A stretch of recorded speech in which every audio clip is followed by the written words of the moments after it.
When someone makes a living composing and running a YouTube channel and teaching, they need a serious place to do their work. Suddenly, this studio that I'm about to share with you no longer is a nice to have, but it's part of their life. It's infrastructure. The studio we designed is beautiful. It has long windows, plenty of natural light, cathedral ceilings for the large ceiling height without having to spend tons of money getting a really tall walls, and it's isolated. This client has a noisy highway towards the back of their property, and so we needed to make sure that sound isolation was still a primary factor in the design.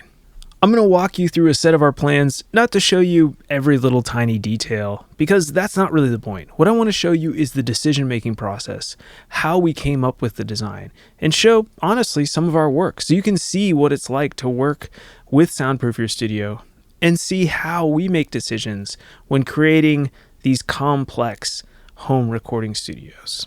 All right, let's dive in. All right, so here we go. This is one of my favorite set of plans we've done so far. And we always like to start our plans with what I call the isolation plan or the site plan view. And this gives you a general idea up here of a perspective of the space and some elevations here. And then the overall plan view. And then we have, some schedules, which if you're not familiar with architectural plans, schedules just basically tell the contractor, this is the type of material for each wall. This is what the windows are, the doors are, so that they can glance at this and get an idea. Now, one of the things I want to say right off the bat is that these designs are heavily detailed for a reason, and it's not for you as the client to feel overwhelmed when you look at them, because you probably will, but for the contractor to actually feel comforted in knowing that they have plenty of detail for something they're not used to. And that's something I tell my clients a lot, is that this level of detail that we're going to be showing in these plans is what the contractor wants. So you can go out, find that contractor, hand them the plans. Even though they have no soundproofing experience, they'll do a great job. And we have plenty of test case scenarios showing that that is a fact, not just something I'm saying here. So anyways, what I want to say with this plan is that it was very important for our client to have the space for the grand piano, to have space for their other instruments, a lot of synthesizers here, have a composition station. But it's not just, a typical recording studio. This client also does YouTube videos, so they needed ample space to get around. So we thought a lot about the decision making on where things would be placed, and everything falls in with that assumption early on. So all the acoustic paneling, but also the electrical plans, which I'll show you, all factor into that as well. And then you'll notice that we have these windows placed, 3 on this side, 2 on this side, that are floor to ceiling windows, as you can see here, custom soundproof windows, so that the client will have plenty of light, but still not have any issues with sound down the road, which is usually thought of as a compromise, but not necessarily if you do it just right. We then go down to our roof plan if we're building from scratch. And I don't want to, go heavily into detail here because there are a lot of details, but essentially what we like to do in our roof plans is make sure that we can have that cathedral ceiling so we get plenty of beautiful space up here, not just doing a flat ceiling. But also make sure that we follow codes and follow, moisture concerns, which are a huge part of a cathedral ceiling. So with that said, we do something called a hot roof, where we put the main insulation on the outside of the sheathing of the roof, and then we also do batt insulation underneath. And I do some calculations, which I wrote down here for the contractor, that takes into account, the climate zone and blah, blah, blah, things like that, to make sure that you don't have any moisture issues in your roof, but you still get those beautiful tall cathedral ceilings, which is really important.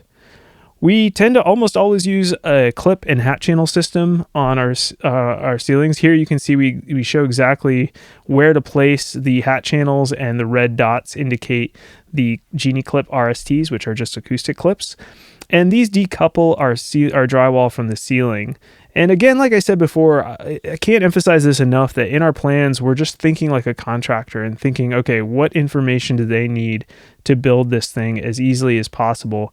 And a contractor will look at this and say, okay, yeah, I've never done this before, but I totally get this idea. This makes total sense, and I have all the information I need to pull off the ceiling. And then it's always important that we get some blow-ups that show the complexity of certain things here, like a fire stop. This is just necessary in a double wall system where we're worried about fire spreading across the walls. It's again one of those things that a client doesn't really need to worry about, but the contractor may not even know about. But it's important according to building codes, which we put down here, just to follow the international residential building codes. So then I always love the building sections here that just give you a general sense of the overall project. And this is one of those designs where we like to have, a gable roof design, meaning just this type of design with the roof that keeps it simple. It's one continuous roof line, keeps costs down, and we've broken up the studio in not even a third really, but maybe a sixth or a quarter, where you can start to see that we've got this entry point over here that's going to have a bathroom, and then we hide all of our ventilation stuff. We got our baffle boxes, the ERV up here, and that leaves plenty of space for the studio over here, but also the mechanical stuff gets hidden out of sight, which is really important. So you can see down here, we've got some more information for the contractors, very detailed on where the windows are, the rough openings, the framing, things like that, specialty acoustic clips for sway bracing, all that good stuff, so that the contractor knows exactly what to do, and there's no questions at all about how to do this yourself. So then we get into our door plans, where we've actually done some sections here. With the door plans, I'm generally, in this design, I've thought through this a lot, and I like the idea of this double door design. If we go back to the initial plans, I'm actually just going to go back to the very first page. You can see that there's only a single door here, and then there's a single door here. This one is actually a soundproof door. This one is not. It's just an exterior rated door to save money. And I love this design because we're still getting somewhat of a double door effect, but then we don't have to have the double door here.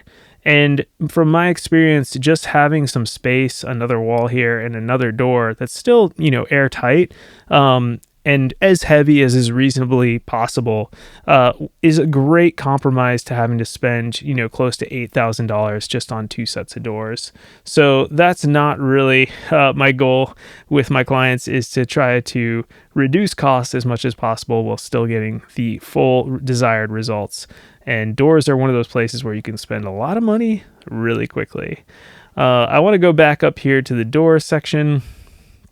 And then you can just see that with this, again, we're showing some of the details that the door manufacturer won't send necessarily in their instruction kit. So we just want to make sure that all these little tiny details are shown for the contractor, so they know like where to place putty pads and back rod and acoustic sealant and things like that.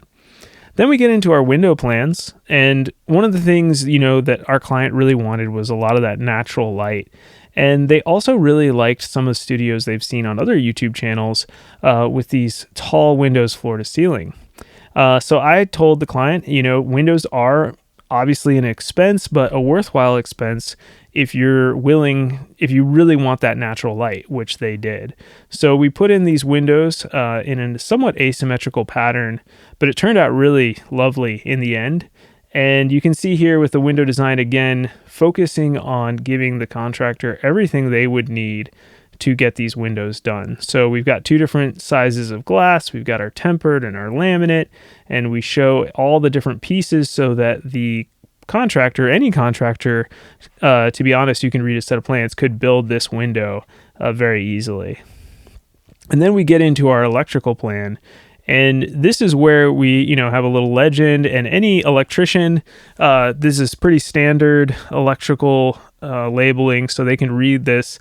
And then they're also going to understand some of the stranger things that we do from anywhere from, avoiding ground loops and electrical hums and things like that. And we also are switching to using the Govee products right now for light strips in our acoustic clouds. And, a lot of times we put all of our lighting in the acoustic clouds because it makes it much more isolated than putting a bunch of holes in your ceiling. And that is a design decision I made several years back, and it's been a great one. Sometimes we'll do some strip lighting if we want, track lighting, I meant to say, into the ceiling. But other than that, we won't make too many penetrations in the ceiling.